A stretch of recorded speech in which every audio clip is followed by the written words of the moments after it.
Good morning, everyone. Welcome to this rundown for global and Australian stocks for the 8th of November. This is going to be a fairly extensive coverage because we've just got some really important data from the Fed, or from the economy, I should say, in America on Friday night, and it really does cement the fact that we've got some very crystal clear trends in place, despite the fact that there's still a lot of people who are pretty negative on acknowledging those trends.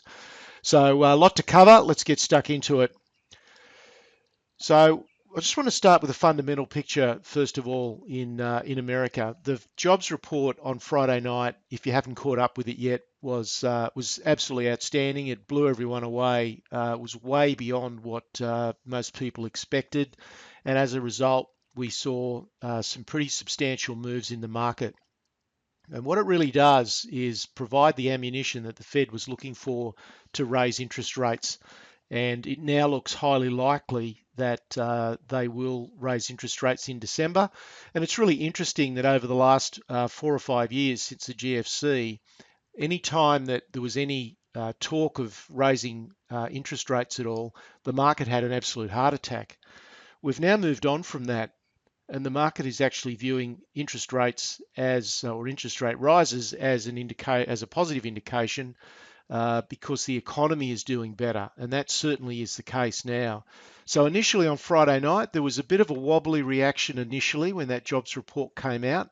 The market was unstable for maybe 15 or 20 minutes. I was watching it pretty closely, and it did spike to the downside, but that was very, very brief, and the market ended up higher on the night. And that is such an incredible change in reaction to what we've seen for the last 5 years. So I think that really does underscore how much things have changed in terms of the psychology of the market. Really, really important to note those things. Now, the second fundamental part of the picture is that the earnings results coming through, they're not spectacular, but they're good enough in America to not be a problem.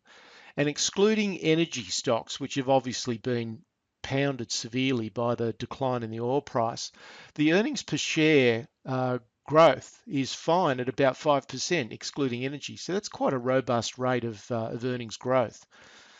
Thirdly, the US consumer is alive and well, and I keep referring to the US all the time because rather than Australia, because it's just so important to understand what's going on in America, because that sets the sentiment for the rest of the world, for the stock market. So the US consumer is alive and well. You can absolutely forget this mindless talk of recession by the people that want to talk things down. It's just not factual at all. Auto sales are buoyant. Construction spending is at its highest level since 2008. Manufacturing data is coming through reasonably well. Again, not spectacular, but it's reasonably okay. GDP is running at 2.1%, and that's pretty much in line with what we've seen since the post-GFC recovery. Now, okay, I'll acknowledge that all the stimulus that central banks have tipped into the market over the last few years hasn't really spurred the sort of growth that people expected, but neither has it led to a deterioration in economic growth, either in America or globally. Now, the Eurozone and China, the growth has definitely slowed, but at least there is some growth there, and it's steady. So I'm not terribly concerned about either of those, and talk of a global recession is just not dealing with the facts at all. Now, bonds have sold off, particularly on Friday night, and so that means that money is flowing back into stocks. If people are selling bonds, then they've got to put their money somewhere else, and it's going to go into stocks. So to me, this is just an excellent environment for stocks. I've been saying this now for 2 years. Despite the fact that so many people wanted to tell you that this bull market couldn't last, their arguments seem to be built around the fact that it had been running for 5 years, so therefore it must finish. I mean, that's just the dumbest argument that I've ever heard. We still have an excellent environment for stocks. We've got slow and stable growth around the world, which is good in a way. It's better than really fast growth, because fast growth leads to excesses, and then eventually the market has a major correction. So we've got slow and stable growth. We've got reasonable to very attractive valuations for the key sectors and particularly stocks. Now, this is not across the board in America. I do acknowledge that there are some overvalued stocks. There are some stocks that are just trading at stupid levels. But if you avoid those stocks, if you're not buying the index and you're just really zeroing in on key stocks, then there is, as I said, reasonable to very attractive valuations. We've got low interest rates, and whilst the Fed may start to raise interest rates in December, I think the signs are, because of that slow and stable growth, that interest rates aren't going to suddenly take off because there's absolutely no reason for them to do so. We don't have inflationary pressures, and we certainly don't have the growth that would cause central banks to want to raise the rates. So there's just nothing that's going to drive a substantial increase in interest rates. The next part of the picture for stocks and what makes it such a great environment is that there are substantial levels of cash on the sideline, and they now must play catch up. And don't underestimate the need for fund managers to chase the market. They might think that it's technically overvalued, fundamentally overvalued. They might hate it, but they they just have to chase the market because they can't afford to underperform when the market is rising. If they're not in there with their clients' funds, their clients are going to take their money elsewhere. So, as I've said many times before, if you always think in terms of self-interest for the major players, what would the major players do in their own self-interest? Then you get pretty close to the truth in what will actually happen, because that's a very basic human motivation. We tend to do things out of self-interest, and the self-interest for fund managers is they're going to be forced to chase this market. So please don't underestimate the power of that dynamic. Now, look, this is a very telling quote, which I thought was worth relaying, something to think about. It came from Bill Gates, and it went this way. Headlines are what mislead you, because bad news is a headline, but gradual improvement is not. And the consequences of that quote are really quite profound when you sit and reflect on it. The vital message that comes out of it is how we react to headlines as investors or traders is absolutely vital. And that leads on to, if you have defined your risk profile, and members, know I've been preaching this since day dot, but this is really a message for non-members, I guess. The importance of defining your risk profile and time horizon for every investment decision before you go into it is just so essential. Because if you know the time span that you envisage for that transaction, is it a month, is it 3 months, is it 2 years, you just have to have a rough idea of what it is that you're trying to achieve here and what your risk profile is for that particular investment. So if you're very clear about those things before you make them, then when you get a correction like what we had at the end of August into September, it makes it so much easier to make the decision about whether you continue to hold that transaction or whether you do something else with it.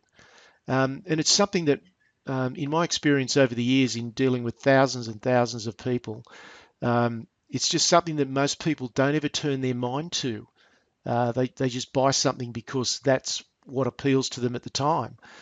But if you're very clear about why you're doing something and what the time horizon is, then it makes it so much easier to negotiate the sort of disruption that we've just had. And I think those sort of very volatile corrections are going to become a feature of the next few years, even if the indexes do head higher, which I believe they will, because the fundamentals really point that way. I think it's going to become increasingly volatile. We're going to see more periods like we've just seen. So that really raises the requirement for you to be absolutely clear about what it is you're doing. So turning now to the actual numbers, the S&P was higher by 20 points for the week. It's now short-term overbought, so we could get a bit of a pullback. But for me, the trend is clearly up when you look at the chart. The breadth in stocks is certainly there. We've got 80% of S&P 500 stocks now trading above their 50-day moving average, which is a pretty positive sign. Relative sector risk is now back on. We've got the energy sector now back in a technical bull market. And I'm just staggered that I'm saying that, but you can't deny what's actually happening in that market. The energy market is up 29% from its lows. That's the definition. Up more than 20% is the definition of a bull market. I'm not totally convinced it's sustainable, but I have to acknowledge that it's there.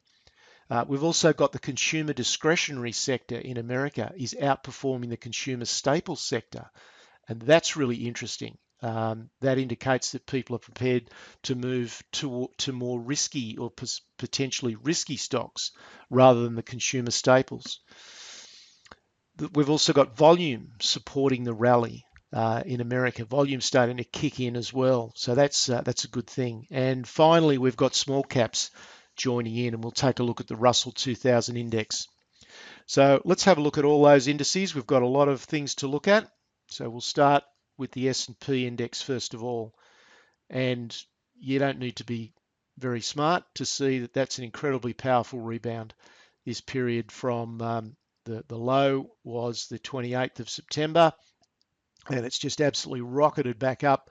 We're within a whisker of the all-time highs.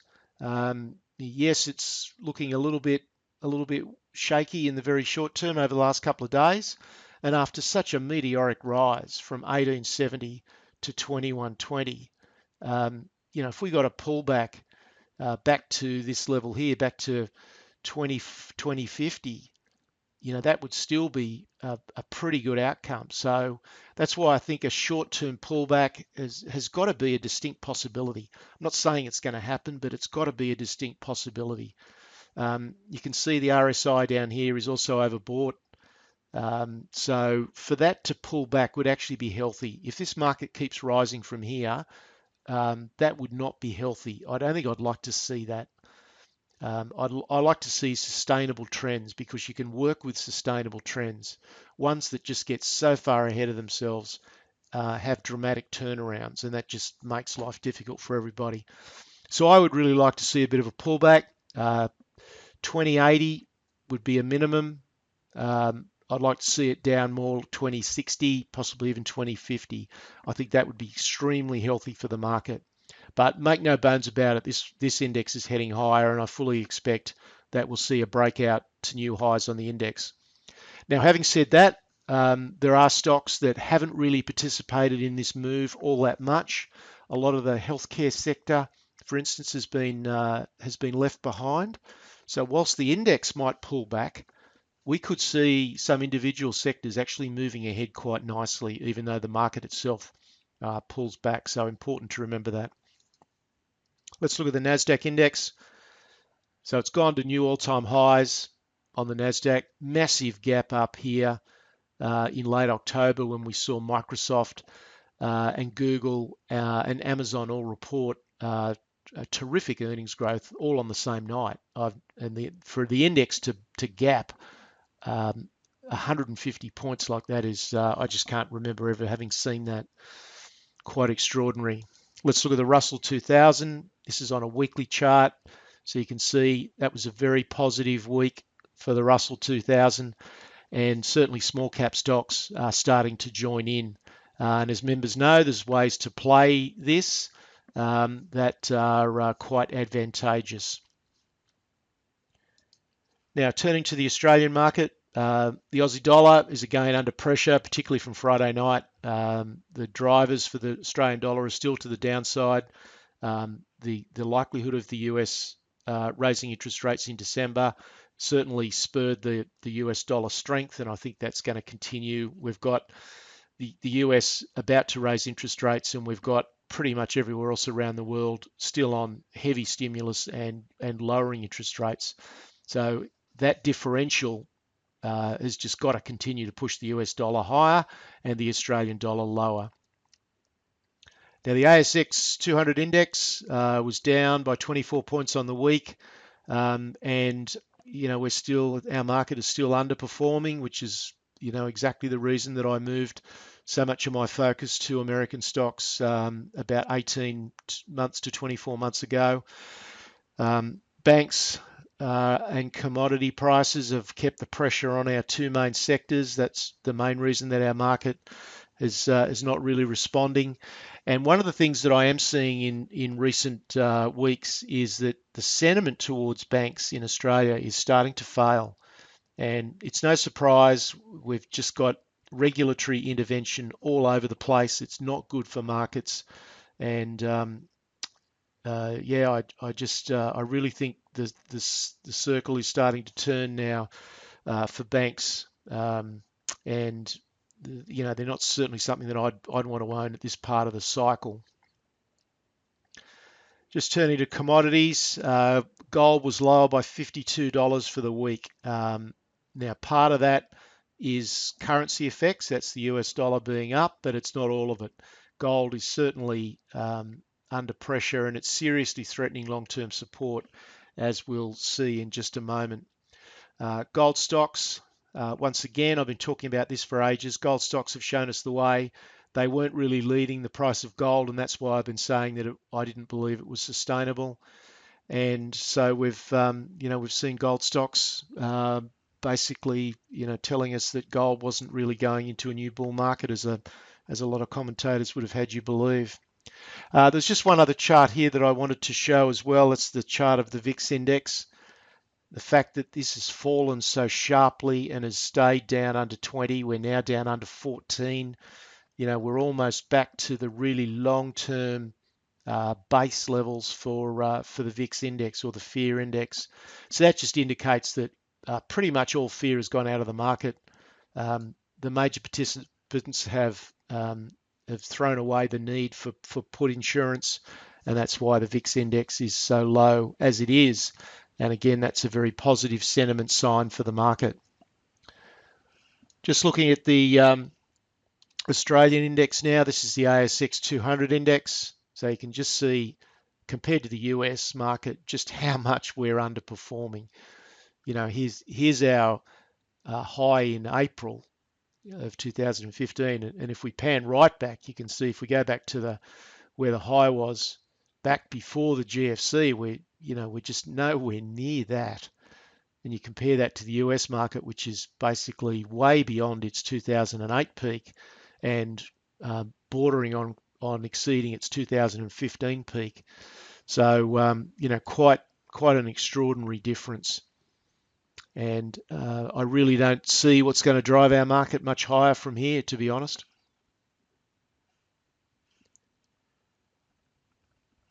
Now, just looking at the Australian dollar, here's a chart representation of the Aussie dollar. So you can see we've been in this channel for some time. You can see the red moving average line is still firmly to the downside, and the price of the Australian dollar is still firmly below that moving average. So we're still in a strong downtrend, even though we've had a period of consolidation, but we're back now to the bottom of that range. And I would expect to see over the next couple of months, I would expect to see a break of that trading range, which has a low of 69, and I wouldn't be at all surprised to see the Australian dollar down in the 66s, 67 type area by the end of the year. Now, turning to gold. This is the gold chart on a weekly basis. So I'll just pan back and show you the big picture. So we've got a key support level here at 1,025, which picks up these highs from March of 2008 and February of 2009, and also some lows subsequent to that in 2010. So that's a key level, but we've also got this very strong long-term inclined support level that was formed way back in 2006, reaffirmed in 2008, and you can see we've been bouncing around it for some time now. The first time that we tested it was in July of this year. We had a little bit of a rally back up to the underneath of these lows, and now we're back down there again, and you can see that was quite a decisive week.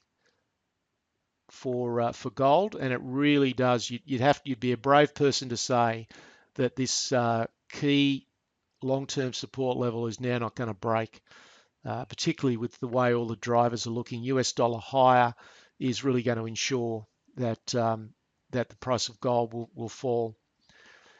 Now, as a consequence, gold stocks have just gone absolutely nowhere, and they're back down to their lows as well. So no sign there that gold stocks are going to lead us higher. So just to finish off, and these are really currency effects, copper down to 226, crude oil dropped a couple of dollars, particularly on Friday night. That was definitely currency effect, and it remains stuck in this range between 42 and 50.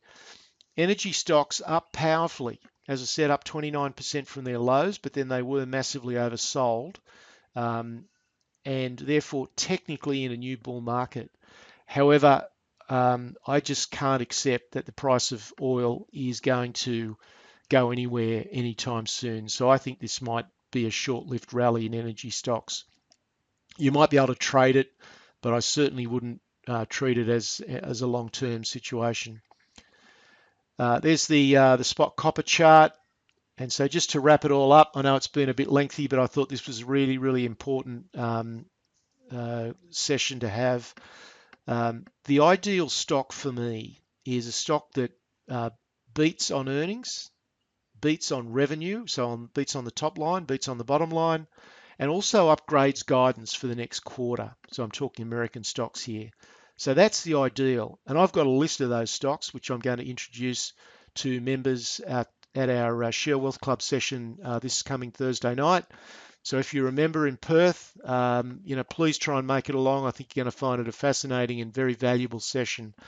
If you're not a member, then you might want to talk to me about taking advantage of this terrific set of circumstances that we've got at the moment.